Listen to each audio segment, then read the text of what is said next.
This edition of the Ridley Report is brought to you by nhliberty.org. nhliberty.org.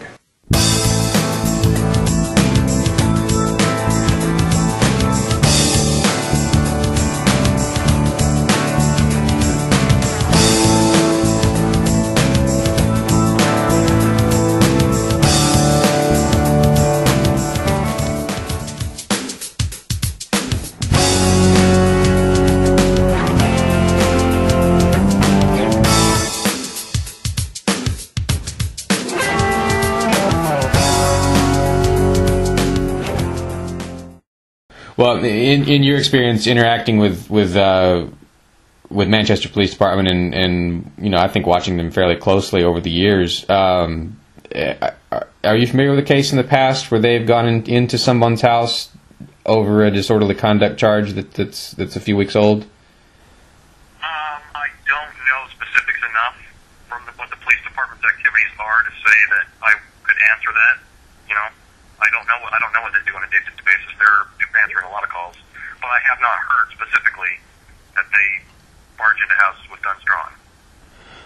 Under what circumstances do you think it would be appropriate for an officer to point a firearm at a citizen?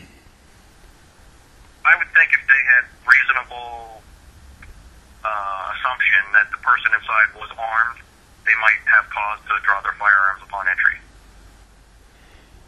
There have been, though, if I understand, no shootings by Manchester Police Department in the last 5 years, at least. Is that correct? I would say that's probably correct. I certainly don't remember hearing about any. I haven't been aware of any myself. There may have been some incidents where we've had some potential for that to happen with the gang activity we've had and some of the people that have been shooting up in the neighborhoods and potentially at the police. So I can't guarantee that hasn't happened, but I don't recall seeing anything in the newspaper or on the news that they've actually shot anybody. I think that happened in Nashua, didn't it? I believe there was a policeman that was shot in Nashua a few months ago. I don't know of any Nashua police shooting anyone. Okay. In my memory. I did remember hearing something about some police activity involving shots being fired, but I don't recall that it was the Manchester Police. Do you have any suggestions for folks that would, you know, help keep police from pointing guns at them? Well, that's a hard one. You can't really, you know, it's kind of hard to know what criteria they would use to draw their firearms. I would suspect that anyone they know of that carries guns or has the potential to cause them harm, they would be a little bit more cautious with. Not necessarily they'd be drawing firearms upon entry of their dwelling, but certainly I would think that from a police standpoint, in self-preservation, they might employ that tactic. I can't say that that's the case because I'm not familiar with what the police do on an entry like that. Have you got any sense from your interactions with police that they are treating liberty activists different from average citizens that they know nothing about? No, actually. I think they're actually giving them a little bit more deference, knowing that they're just exercising their Second Amendment rights. They're handling those situations a little bit more cautiously. I would think that they're actually more likely to approach those sort of individuals a little bit differently than others. Okay. What do you think would be the most appropriate thing for concerned citizens in New Hampshire to do if they're worried about this incident?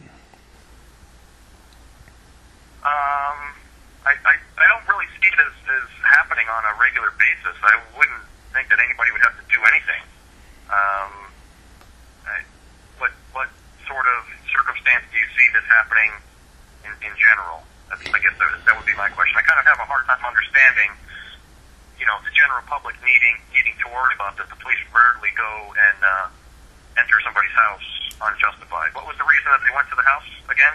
It was a warrant for disorderly conduct. Was it a Manchester warrant or a Nashua warrant? Well, it was an alleged Nashua warrant. They refused to show it to him through the door. Okay. I have to get a lot more information on this to be able to give you, you know, intelligent answers. I'm just trying to go along with the conversation happening and give you my best reasoning for what may or may not have happened, if that suffices. Okay. All right. Yeah. The reason I think it's considered, or the reason I think it could be considered an issue in the future, is because it's common for lawyers and liberty activists to urge people not to open their doors when the police are there. It's something I've done at least once, and it's just common practice. It's becoming common practice, at least within the liberty movement, to not open your door when the police are there, or maybe not even go to the door. So this is one of the cases where someone tried to do that, and they ended up retaliating, apparently, by pointing firearms at him. So it'd be nice if we could, set up something that helps to keep that kind of thing from happening again, without people feeling like they have to automatically cooperate with the police. Yeah, I think better communications amongst the folks that would be employing that tactic might help them. Obviously, police aren't entering houses without proper warrants, and if that's the case, then yeah, I would open my door either. But at that point, if they feel that they're justified in coming in and breaking the door down, so that could escalate the incident even further. It's a difficult situation. I don't have the information. I don't have the background. I'll look into it, and I'll see what information I can come up with for you. All right. I'll hear from you when I hear from you.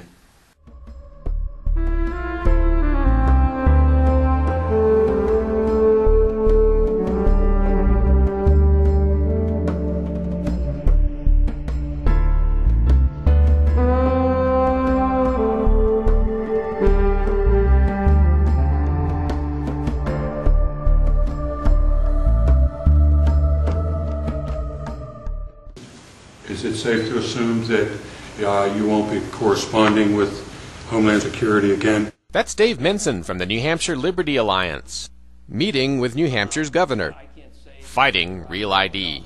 He's just one of many hundreds who've joined the feisty alliance and are making their mark on state government. Don't let these folks have all the fun. Do what I did. Join the alliance and help us keep the State House in check. NHLiberty.org. Freedom is pretty.